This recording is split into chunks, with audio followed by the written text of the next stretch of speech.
Hello everyone, আজকে আমরা জীববিজ্ঞানের জীবকোষ নিয়ে একটু আলোচনা করব। বায়োলজিতে সেল নিয়ে একটু আলোচনা করব। যেভাবে প্রথম ভিডিওটাতে দেখানো হয়েছে, প্রথম জীবকোষের শুরু কিন্তু এইভাবে।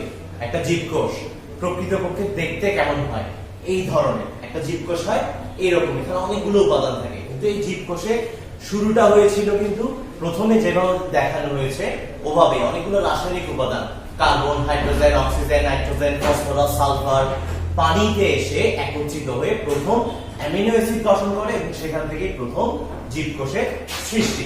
আচ্ছা, যে কোনো একটা জীবকোষ, এই যে আমাদের এখানে দুটো ছবি দেওয়া আছে, এই জীবকোষের কেন্দ্রে কি থাকে? জীবকোষের প্রাণ কেন্দ্র, একটা কোষে প্রাণ কেন্দ্র বলা হয় সাধারণত নিউক্লিয়াসকে। একটা কোষের প্রাণ কেন্দ্র বলা হয় নিউক্লিয়াসকে। এই নিউক্লিয়াসকে ল্যাটিন ভাষায় আবার বলা হয় ক্যারিয়ন। নিউক্লিয়াসের ল্যাটিন নাম কি? ক্যারিয়ন। এটা হচ্ছে নিউক্লিয়াসের ছবি। এই নিউক্লিয়াসটা ল্যাটিন ভাষায় তাহলে ক্যারিয়ন নামে পরিচিত। এই ওয়ার্ডটা আমাদের অবশ্যই জানতে হবে, কেননা নিউক্লিয়াসের ভিত্তিতে প্রথম কোষকে দুই ভাগে ভাগ করা হয়। এক নম্বরে হচ্ছে প্রোক্যারিওটা, প্রোক্যারিওটা বা প্রোক্যারিওটিক সেল। আমি পুরো নাম লিখলাম প্রোক্যারিওটিক সেল। এই জিনিসটা আমাদের লাগবে কোথায়? প্রো শব্দের অর্থ হচ্ছে আদি, আর প্রাণ কোষের, জীবকোষের প্রাণ কেন্দ্র বলা হয় কাকে? কেন্দ্রে কি থাকে? নিউক্লিয়াস। তাই প্রোক্যারিওটিক মানে হচ্ছে আদি কেন্দ্রিক কোষ। আদি কেন্দ্রিক কোষ, এটা আমাদের জানতে হবে। তাহলে আদি কেন্দ্রিক কোষ কাকে বলে? আদি কেন্দ্রিক কোষ মানে যে কোষের কেন্দ্রে, অর্থাৎ নিউক্লিয়াসটি সুগঠিত নয়, নিউক্লিয়াসের সকল উপাদান থাকে না। তাহলে আমার প্রশ্ন হচ্ছে, এইসব কোষে কোন উপাদান পাওয়া যায়? মনে রাখবেন, এইসব কোষে পাওয়া যায় রাবেয়া, আপা, এই দুটি উপাদান। একটা নাম হচ্ছে রাবেয়া আর একটা নাম আপা, এটা দিয়ে মনে রাখবেন। এখানে রাবেয়া দিয়ে বোঝানো হয় রাইবোজোম। রাবেয়া দিয়ে বোঝানো হয় রাইবোজোম, যেটা কোষে প্রোটিন তৈরি করে, প্রোটিন তৈরি করে। আর আপা দিয়ে বোঝানো হয় অপেরন। অপেরন মানে হচ্ছে বিভিন্ন ধরনের জিনের সমষ্টি। আমি এখানে লিখে দিচ্ছি জিনের সমষ্টি। তাহলে যদি প্রশ্নে আসে, আমাদের প্রশ্নে যদি আসে আদিকেন্দ্রিক কোষ কাকে বলে, তাহলে আমরা কি লিখবো? আদিকেন্দ্রিক কোষ হচ্ছে যেসব কোষে সাধারণত সুগঠিত নিউক্লিয়াস থাকে না, অর্থাৎ নিউক্লিয়াসের সকল উপাদানগুলো কোষে বা সাইটোপ্লাজমে ছড়ানো ছিটানো বা বিক্ষিপ্ত অবস্থায় অবস্থান করে, এবং এসব কোষে সাধারণত রাইবোজোম ও অপেরন ছাড়া অন্যান্য অঙ্গাণু দেখা যায় না। আচ্ছা, এই প্রোক্যারিওটিক সেলের ছবি কেমন হবে? প্রোক্যারিওটিক সেলের ছবি হবে এই ধরনের। নবম দশম শ্রেণীর বইতে প্রথম অধ্যায়ে মনে রাখতে কিন্তু এই ছবিটা দেওয়া আছে। তাহলে এই ছবিটা আমরা কোথায় আঁকবো? যদি আমাদের প্রোক্যারিওটিক সেল আঁকতে বলে, তাহলে আমরা এই ছবিটা আঁকবো। নেক্সট ওয়ান, এরপরে যদি আমরা 2 নম্বরে আসি, তাহলে তার নাম হয়ে যাচ্ছে ইউক্যারিওটিক সেল। 2 নম্বরের নাম কি? Eukaryotic sell. এক্ষেত্রে একটু বলে রাখি, ইউ শব্দের অর্থ হচ্ছে, ইউ শব্দের অর্থ হচ্ছে, আমরা মনে রাখি এভাবে, ইউ মানে হচ্ছে নিউ, নিউ মানে হচ্ছে গুড, অর্থাৎ ভালো, বা এই ক্ষেত্রে সংজ্ঞায় আমাদেরকে লিখতে হবে সুগঠিত, যার বাংলা হচ্ছে প্রকৃত কেন্দ্রিক কোষ। প্রকৃত কেন্দ্রিক কোষ। তাহলে যে কোষের নিউক্লিয়াসটি সুগঠিত থাকে, অর্থাৎ নিউক্লিয়াসের সকল উপাদান একত্রিত হয়ে কোষে অবস্থান করে এবং কোষে অন্যান্য সকল অঙ্গাণু যেমন মাইটোকন্ড্রিয়া, প্লাস্টিড, রাইবোজোম, বিভিন্ন ধরনের জিন, লাইসোজোম প্রভৃতি পাওয়া যায়, এই ধরনের সকল উপাদান যখন পাওয়া যায় তখন তাদেরকে বলা হয় ইউক্যারিওটিক সেল। অনেক অনেক বছরের বিবর্তনের ফলে কিন্তু আস্তে আস্তে আদি কেন্দ্রিক কোষ থেকে প্রকৃত কেন্দ্রিক কোষের সৃষ্টি। এই প্রকৃত কেন্দ্রিক কোষ আবার আমাদের বইতে 2 ধরনের। একটা হচ্ছে সোমাটিক সেল বা দেহকোষ, আমি এখানে বাংলায় লিখি, একটা নাম হচ্ছে দেহকোষ বা সোমাটিক সেল। ইংরেজি নামগুলো কিন্তু আমাদের লাগবে, এগুলো আমাদের বই থেকে জেনে নিতে হবে। একটা হচ্ছে দেহকোষ আর একটা হচ্ছে জননকোষ বা গ্যামেটিক সেল। একটা সোমাটিক সেল বা দেহকোষ আর একটা গ্যামেটিক সেল বা গ্যামেট সেল বা জননকোষ। এই জিনিসটা আমাদের লাগবে। দেহকোষ কি করে? দেহ গঠনে সাহায্য করে, দেহ গঠন, ক্ষতিপূরণ, বৃদ্ধি সাধন, এই কাজগুলো করে দেহকোষ। আর জননকোষের কাজ কি? জনন কোষের কাজ হচ্ছে জননে সহায়তা করা। আচ্ছা, তাহলে কোষের প্রকারভেদটা আমরা আশা করি পারবো। কোষের প্রকারভেদটা কিন্তু লাগবেই, যে কোনো ধরনের সংজ্ঞা এটা আসে, তো সংজ্ঞার জায়গা থেকে আমাদেরকে সংজ্ঞাগুলো লিখতে পারতে হবে। বই থেকে আমরা সংজ্ঞাগুলো এভাবে ক্লিয়ার করে নেব।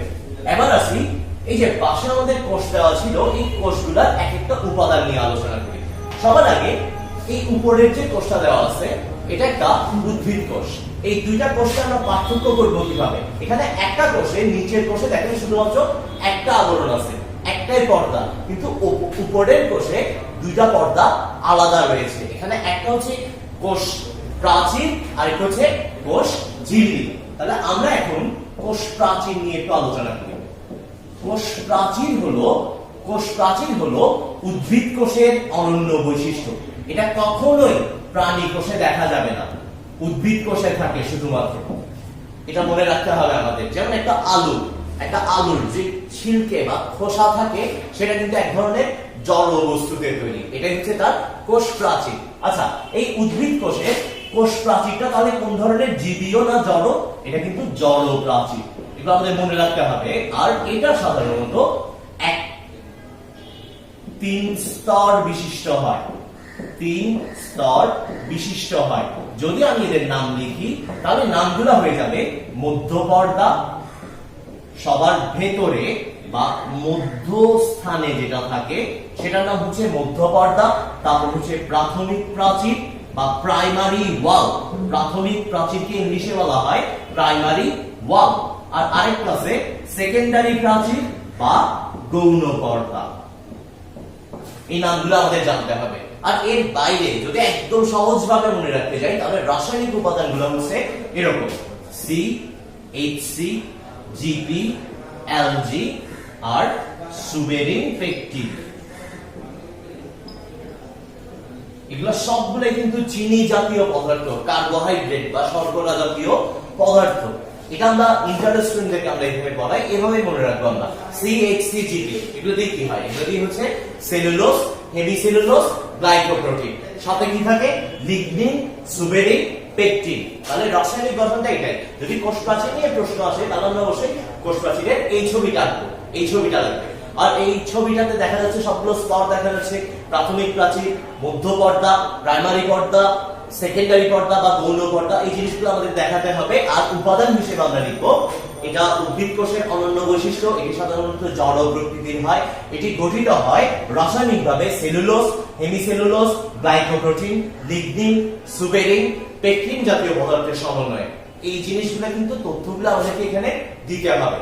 আচ্ছা, কোষ প্রাচীরটা যদি আমি বাদ দেই, তাহলে পুরা কোষটাই কিন্তু জীবীয়, অর্থাৎ সেটা জীবন্ত। এই জীবন্ত কোষের প্রথম জিনিসটা আমরা নাম দেব প্রোটোপ্লাজম। প্রোটোপ্লাজম।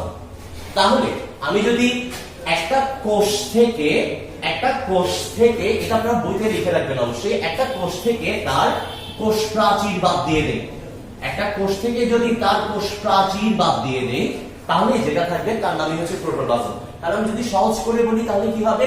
একটি জীবীয় কোষে সাধারণত জড় কোষ প্রাচীর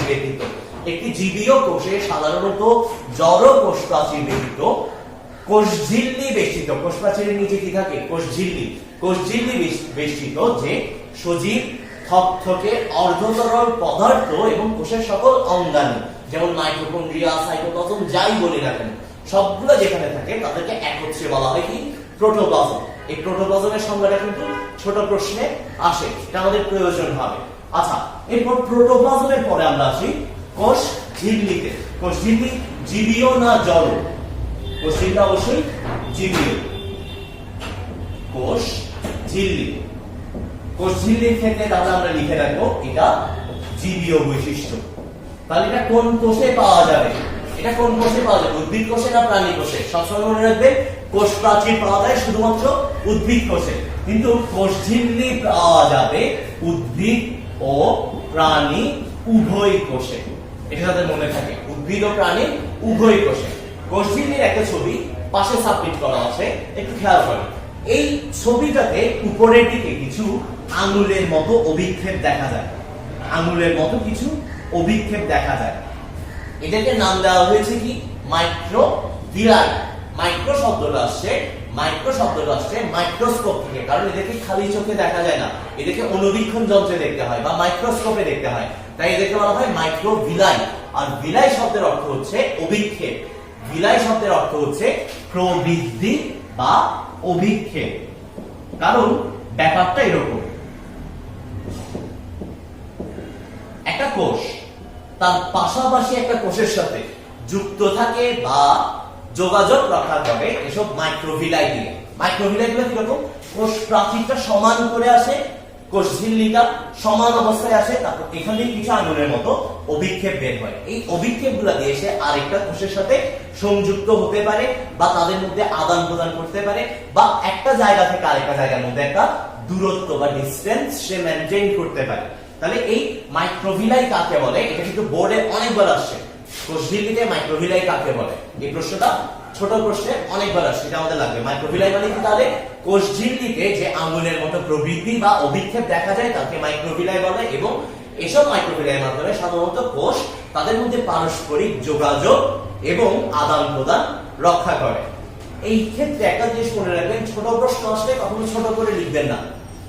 এক নম্বরের প্রশ্ন আসছে তার মানে এই না যে আমি এক লাইনে লিখে শেষ করব, আমাকে অবশ্যই জিনিসটা সুন্দর করে বুঝিয়ে বলতে হবে। একটা সংজ্ঞা আসা মানে তার একটা উদাহরণ বা একটা কাজ আমাকে অবশ্যই সাবমিট করতে হয় এখানে। আচ্ছা, এই হলো আমাদের কোষঝিল্লি। কোষঝিল্লির পরে আমরা আসি মাইটোকন্ড্রিয়াতে। মাইটোকন্ড্রিয়া, এই মাইটোকন্ড্রিয়াকে এক বচনে বলা হয় মাইটোকন্ড্রিয়ন। মাইটোকন্ড্রিয়াকে বলা হয় মাইটোকন্ড্রিয়ন।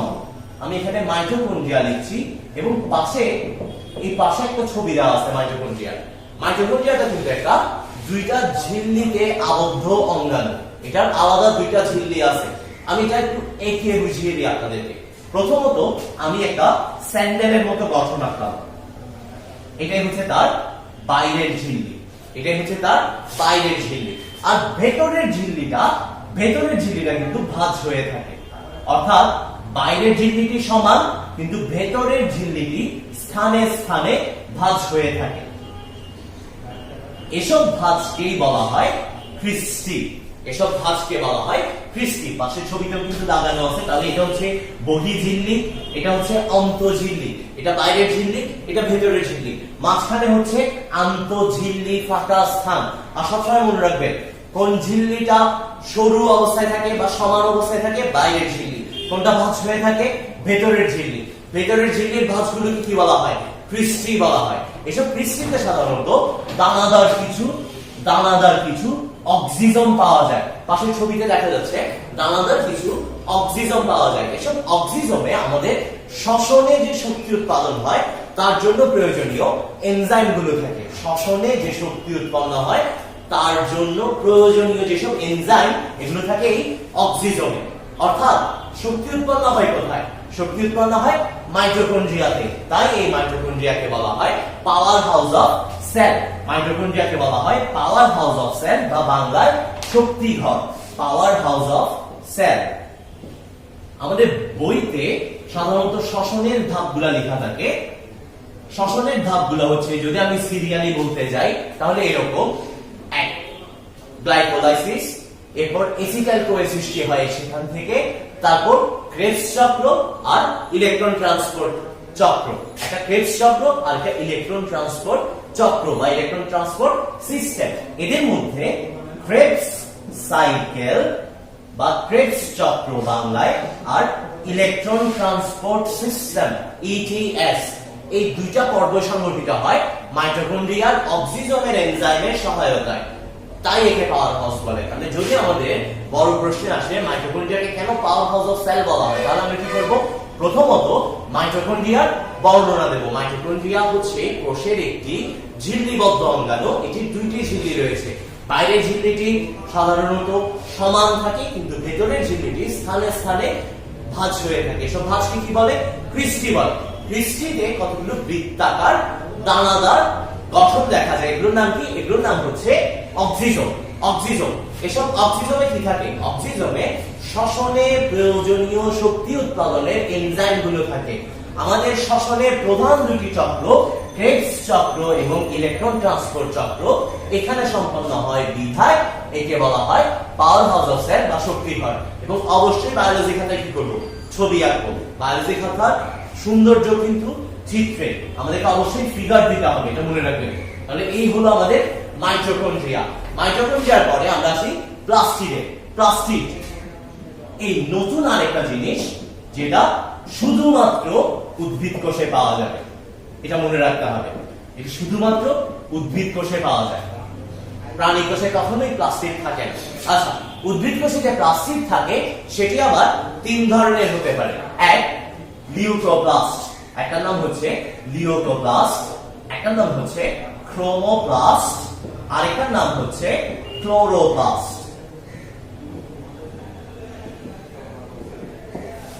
লিউকোপ্লাস্ট, ক্লোরোপ্লাস্ট আর ক্রোমোপ্লাস্ট। এখানে ক্লোরোপ্লাস্ট আমাদের সবচেয়ে বেশি পরিচিত, কেননা এটা হচ্ছে সবুজ বর্ণের, অর্থাৎ একটা গাছের পাতায় বা কচি ডাঁটায় যে সালোক সংশ্লেষণ হয় তার জন্য দায়ী বর্ণকণিকার নাম হচ্ছে ক্লোরোপ্লাস্ট। ক্লোরো শব্দের অর্থ হচ্ছে সবুজ, ক্লোরো শব্দের অর্থ সবুজ, এটা মনে রাখতে হবে। আর সবুজ ব্যতীত অন্য যে কোনো রং যদি আমি চিন্তা করি তাহলে তার নাম হয়ে যাবে ক্রোমোপ্লাস্ট, কেননা ক্রোমো শব্দের অর্থ হচ্ছে রঙিন বা বর্ণময়, রঙিন বা বর্ণময়। এটা কোথায় থাকে? এটা থাকে বিভিন্ন ধরনের রঙিন পাতা, ফুল, পাপড়ি, এসব জায়গায়। রঙিন পাতা, ফুল, পাপড়ি এসব জায়গায় থাকবে, এসব জায়গায় থাকবে ক্রোমোপ্লাস্ট। পার্থক্য কি? ক্রোমোপ্লাস্ট একটা উদ্ভিদকে কি করবে? আকর্ষণীয় করবে, বিভিন্ন কীট পতঙ্গ তার কাছে যাবে, ফলে তার জেনারেশন গঠন করা যাবে, বংশানুক্রমে, অর্থাৎ তার প্রজননে বা পরাগায়নে তাকে সাহায্য করবে। ক্রোমোপ্লাস্টের কাজ এটা। কিন্তু ক্লোরোপ্লাস্টের কাজ হচ্ছে খাদ্য তৈরি করা, সালোক সংশ্লেষণ করবে, সালোক সংশ্লেষণ করবে। আমি এখানে লিখে রাখছি। আর লাস্ট আমাদের যেটা বাকি আছে তার নাম হলো লিউকোপ্লাস্ট। লিউকোপ্লাস্টের ক্ষেত্রে মনে রাখবেন এটা বর্ণহীন হবে, বর্ণহীন, বা আমি যদি সহজ কথায় বলতে যাই তাহলে সাদাটে হবে। উদাহরণস্বরূপ একটা গাছের শিকড়, একটা গাছের মাটির নিচে যে অংশ থাকে, শেকড় থাকে, এই শেকড়টা কিন্তু সাদা বর্ণের হয়। এসব সাদা জায়গায় কি থাকবে? লিউকোপ্লাস্ট। রঙিন জায়গায় কি থাকবে? ক্রোমোপ্লাস্ট। আর সবুজ সালোক সংশ্লেষণের সক্ষম জায়গায় কি থাকবে? ক্লোরোপ্লাস্ট। এই জিনিসটা যাতে আমাদের ভুল না হয়। আচ্ছা, এই হলো আমাদের বেসিক্যালি প্লাস্টিক। প্লাস্টিকের ছবি দেওয়া আছে, প্লাস্টিকের ছবিটাও আঁকা প্র্যাকটিস করে নেবেন, এটা কিন্তু কোশ্চেন অনেক বেশি আসে। এরপরে আমরা আসি গলজি বডিতে। গলজি বডি দেখতে অনেকটা আমাদের মোবাইলে যে ওয়াইফাই চিহ্ন থাকে সেটাকে উল্টানো করে আঁকা হয়েছে, পাশে একটা ছবি দেওয়া আছে। গলজি বডি আবিষ্কার করেন বা প্রথম ডিসকভার করেন বিজ্ঞানী ক্যামিলো গলগি। তার নাম ছিল বিজ্ঞানী ক্যামিলো গলগি। তিনি বিড়াল ও পেঁচার স্নায়ু কোষে প্রথম গলজি বডি দেখতে পান, এটা মনে রাখতে হবে। আর গলজি বডি কয়েকটা টাইপ আছে, এই টাইপগুলো আমরা মনে রাখি এভাবে, সি ভি ভি। কি মনে রাখবো? C V V. সি দিয়ে হবে সিস্টার্ন, সি দিয়ে হবে সিস্টার্ন। এরা কারা? এরা হচ্ছে একটু নলের মতো যারা আছে তারা, সমান আকৃতি। Cis, C I S, cis. এখানে কিন্তু এস আই এস না, এখানে C I S T E R N. এই সিস শব্দের অর্থ হচ্ছে একই বা সমান। সিস শব্দের অর্থ হচ্ছে একই বা সমান। তাহলে সিস্টার্ন কারা? সিস্টার্ন হচ্ছে যারা একই আকৃতির, লম্বাটে যারা থাকে তারা। পাশে ছবিতেও দেখা যাচ্ছে। এরপরে ভি দিয়ে মনে রাখবো ভেসিকল।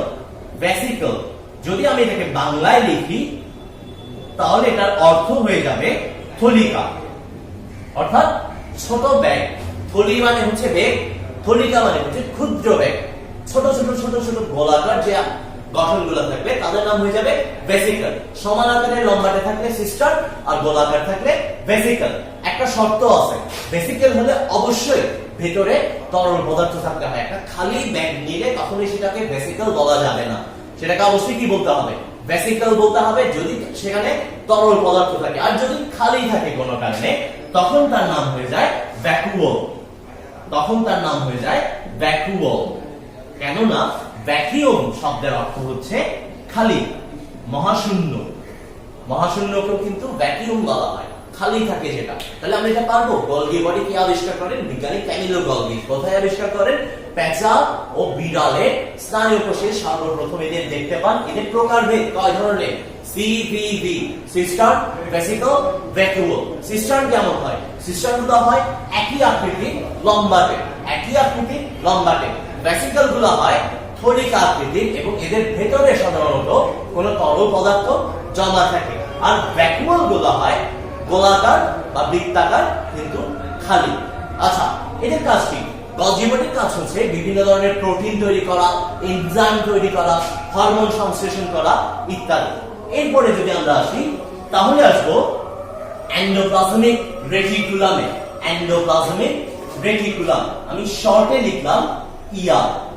এন্ডোপ্লাজমিক রেটিকুলাম বা ইআর। ইআর কেন লিখছি? কারণ এটার আবিষ্কার করছেন বিজ্ঞানী ইআর।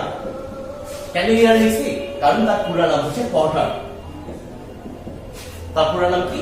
পটার। বিজ্ঞানী পটার ও তার সহযোগীরা সর্বপ্রথম এই এন্ডোপ্লাজমিক রেটিকুলাম আবিষ্কার করেন। এই জায়গায় আমাদের মনে রাখতে হবে এন্ডোপ্লাজমিক রেটিকুলাম কিন্তু দুই ধরনের হয়। এন্ডোপ্লাজমিক রেটিকুলাম মসৃণ হতে পারে, আবার অমসৃণ হতে পারে। অমসৃণ যদি হয় তাহলে সব সময় মনে রাখবেন এখানে দানাদার রাইবোজোম লেগে থাকে। দানাদার রাইবোজোম লেগে থাকে। অর্থাৎ ব্যাপারটা একদম সিম্পল। এটা আমাদের মার্কারটা, এটা একদম প্লেন একটা বডি, কিন্তু বাইরে যদি বালি জাতীয় কোনো কিছু বা পাথর জাতীয় কোনো কিছু আমরা অ্যাড করে রাখি, যুক্ত করে রাখি, তাহলে সেটা কি হয়ে যাবে? অমসৃণ হয়ে যাবে। এভাবে এন্ডোপ্লাজমিক রেটিকুলামতেও একটা মসৃণ আছে আর একটা অমসৃণ আছে। অমসৃণে কি লেগে থাকে? দানাদার রাইবোজোম লেগে থাকে। আচ্ছা, এরপর এইটার যদি প্রকারভেদ লাগে, এটা ইন্টারের বইতে আসলে হয়তো দেখবেন আপনারা। এসএসসি বইটা আছে কিনা আমার এক্স্যাক্টলি মনে পড়ছে না, তারপরে শিখে রাখি। সিভিটি, আমরা যে সিভিট খাই ভিটামিন সি এর জন্য, যে আব্বু সিভিট নিয়ে আসেন, ওই সিভিট সিভিটি। গলজি বডিতে ছিল সিভিভি আর এখানে হবে সিভিটি। এখানে একটা নাম হবে সিস্টার্ন আগের মতোই, একটা নাম হবে ভেসিকল সেটাও আগের মতো, কিন্তু আরেকটার নাম হয়ে যাবে টিউবিউল, অর্থাৎ লম্বা নালিকাকার। সিস্টার্ন গুলা সাধারণত একই আকৃতির হয়, সমান আকারের হয়, কিন্তু টিউবিউল গুলা লম্বা নালীর মতো হবে, আঁকা বাঁকা থাকবে, শাখা প্রশাখা থাকবে। এই জিনিসটা মাথায় রাখতে হবে। এন্ডোপ্লাজমিক রেটিকুলামের কাজও কিন্তু গলজি বডির মতো বিভিন্ন ধরনের প্রোটিন তৈরি করা, এনজাইম তৈরি করা, লিপিড সংশ্লেষণ, অর্থাৎ আমরা যে চর্বি জাতীয় খাবার খাই তাদেরকে পরিপাকে বিভিন্ন কাজে সহায়তা করা, সেখান থেকে বিভিন্ন ভিটামিন তৈরি, হরমোন তৈরি, এনজাইম তৈরি, এসব কাজে সাধারণত এন্ডোপ্লাজমিক রেটিকুলাম ভূমিকা পালন করে। এছাড়াও কোষে আরেকটা বড় জিনিস দেখা যায়, বিশেষ করে উদ্ভিদ কোষে অনেক বড় আকারের থাকে। এটার নাম হচ্ছে কোষ গহ্বর। কোষ গহ্বর বা সেল ভ্যাকুয়াল, ইংলিশে বলা হয় সেল ভ্যাকুয়াল। এই কোষ গহ্বরটাও নিজস্ব একটা পর্দা আছে, একটা পর্দা দিয়ে আবৃত অবস্থায় থাকে।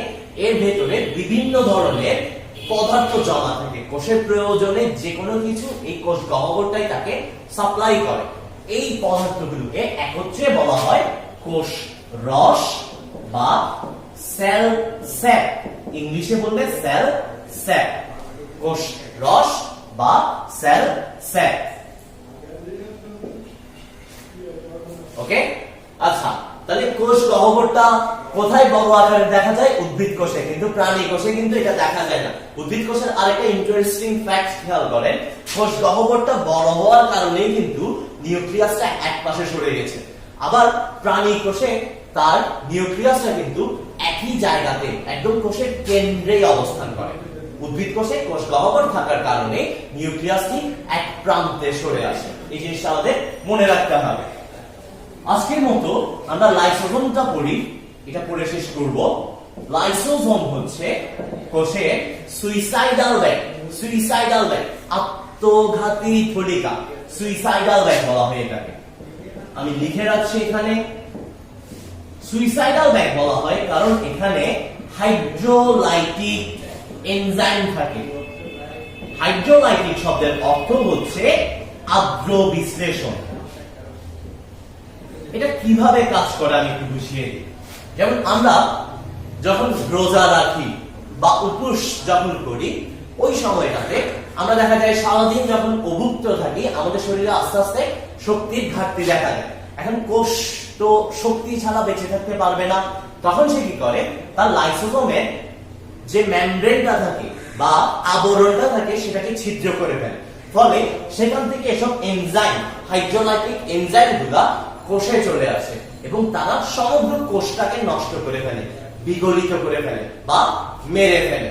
ফলে ব্যাপারটা কেমন, ব্যাপারটা হচ্ছে আমার এই হাতে সাপোজ 1 লক্ষ কোষ আছে, কিন্তু যখন শক্তির অভাব হবে একটা লাইসোজোম নষ্ট হলো, এখানে মাঝখানে 50টা কোষ নষ্ট হয়ে গেল। তাদেরকে খাদ্য হিসেবে গ্রহণ করে অন্যান্য কোষগুলা কিছুক্ষণের জন্য বেঁচে থাকতে পারে। এভাবে বিভিন্ন ধরনের বিষাক্ত পদার্থ আমাদের শরীরে প্রবেশ করলো, ওই কোষগুলোকে দ্রুত নষ্ট করে ফেলার জন্য এই লাইসোজোম কাজ করে। এভাবে লাইসোজোম আমাদেরকে বেঁচে থাকতে বা আমাদের কোষগুলোকে বাঁচিয়ে রাখতে সাহায্য করে। কিন্তু যেহেতু সে এই কাজে কি করে, একটা কোষকে সম্পূর্ণরূপে নষ্ট করে দেয় বা বিনষ্ট করে দেয়, তাই তাকে বলা হয় সুইসাইডাল ব্যাগ বা আত্মঘাতী থলিকা। আমাদের আজকের ক্লাসটা এতটুকু পর্যন্তই। আপনাদের সাথে আবার দেখা হবে, আর এইভাবে ক্রমান্বয়ে আমাদের ক্লাসগুলো চলবে। আপনাদের সমস্যাগুলো আমাদেরকে এখানে জানাতে পারেন, আমরা অবশ্যই আপনাদেরকে সময় দিয়ে সহায়তা করব। আর আপনাদের যেসব বন্ধু বান্ধবদের পড়ালেখা জনিত যে কোনো প্রবলেমে আছে এখন, বা যে কোনো একটা বিষয়ে তাদের সাপোর্ট দরকার, হেল্প দরকার, তাদেরকে আমাদের সাথে এখানে যোগাযোগ করাতে পারেন। আজকে এতটুকুই, আবার দেখা হবে ইনশাআল্লাহ।